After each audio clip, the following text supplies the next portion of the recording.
Pernah nggak sih dapat barang baru, terus di dalam kotaknya ada buku manual? Biasanya kita cuekin aja kan?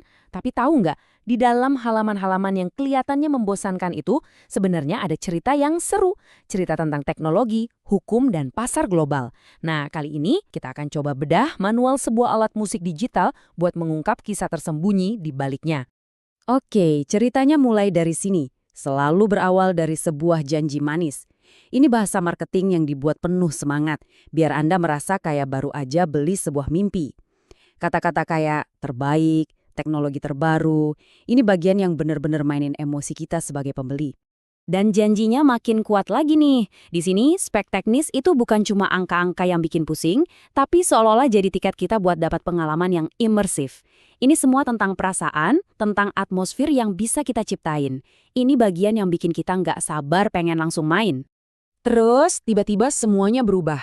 Dari bahasa marketing yang indah kayak puisi, kita langsung dilempar ke bahasa hukum yang kaku dan padat. Janji buat berkreasi, malah ketemu tembok peraturan yang dingin banget. Coba deh perhatiin, kalimat buat peraturan di Amerika sama Kanada itu mirip banget kan? Ini bukan kebetulan, ini namanya standarisasi. Biar bisa jualan di pasar Amerika Utara, produknya harus patuh sama aturan frekuensi radio yang hampir sama persis. Intinya sih, biar piano digital Anda nggak bikin siaran TV tetangga jadi berantakan. Jadi, apa sih sebenarnya perangkat digital kelas B ini? Gampangnya gini, ini tuh kategori buat barang elektronik yang bakal kita pakai di rumah. Nah, regulator itu peduli banget soal ini. Soalnya kan rumah kita penuh sama macam-macam perangkat. Mereka mau mastiin piano baru Anda nggak bikin sinyal Wi-Fi atau radio di rumah jadi naco. Oke, kalau ngurusin aturan satu kawasan aja udah rumit, coba bayangin kalau mau jualan ke puluhan negara lain. Masing-masing punya aturan sendiri. Nah, di sini nih, ceritanya jadi makin ribet. Apalagi kalau kita ngomongin pasar Eropa.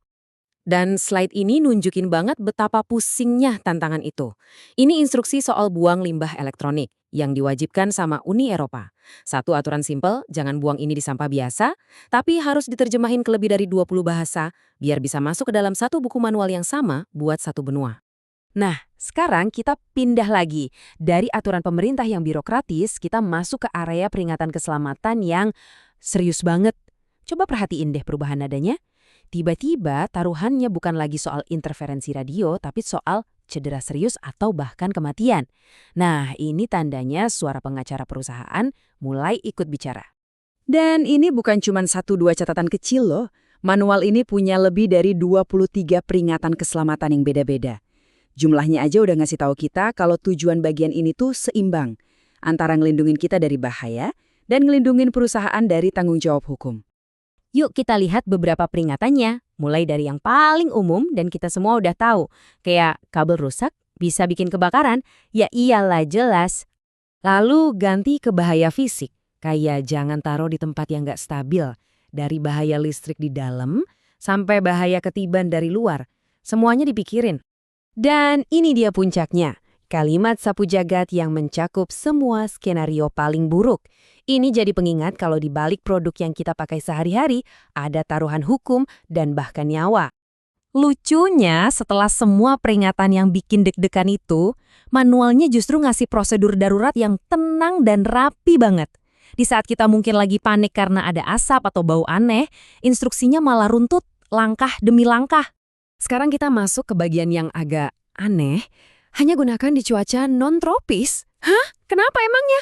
Bukan karena pianonya takut sama pohon kelapa ya, tapi karena komponen elektronik di dalamnya itu dirancang buat beroperasi dengan aman di rentang suhu dan kelembaban tertentu aja. Dan daftar keanehan ini nambah panjang. Jangan satu colokan sama kulkas karena bisa ada noise listrik dari motornya. Jangan taruh benda plastik di atasnya karena bisa ngerusak catnya. Tiap aturan ini tuh kayaknya gema dari masalah-masalah yang pernah dialami pengguna sebelumnya. Dan ini dia pertanyaan yang paling bikin penasaran. Sebuah organ alat musik yang tradisional, kenapa di manualnya ada tulisan mode pesawat? Fitur paling modern di HP kita, apa coba hubungannya? Nah, jawabannya ada di konektivitas zaman sekarang. Karena piano modern ini bisa nyambung ke iPad atau iPhone, Ternyata sinyal seluler dari gadget itu bisa bikin suara berisik yang ngeganggu. Jadi, mode pesawat itu bukan buat terbang, tapi biar musiknya tetap jernih. Ini contoh sempurna gimana teknologi modern malah nimbulin masalah baru yang nggak pernah kita duga. Oke. Setelah kita lihat semua potongan-potongan puzzle ini, ada marketing, ada regulasi, ada soal keselamatan, sama aturan-aturan aneh, kita bisa mulai nyatuin gambaran besarnya. Manual ini tuh bukan dokumen yang ditulis satu orang, tapi hasil dari berbagai kekuatan yang saling tarik-menarik. Jadi, ini dia poin kuncinya. Sebenarnya ada 4 suara utama dalam manual ini.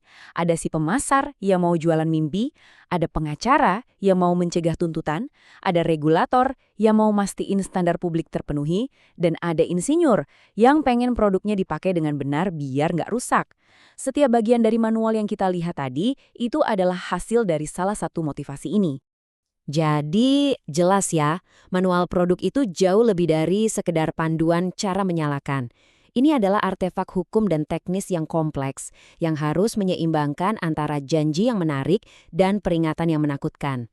Dan pada akhirnya, fungsinya harus seimbang, melindungi perusahaan sekaligus memberi informasi ke pengguna. Jadi, lain kali Anda buka kotak produk baru dan nemuin manual itu, coba deh berhenti sejenak. Pikirin tentang semua cerita yang ada di baliknya. Terus, tanyain ke diri sendiri, dokumen ini sebenarnya ada buat ngebantu saya atau buat ngelindungin mereka? Jawabannya, mungkin ada di antara keduanya.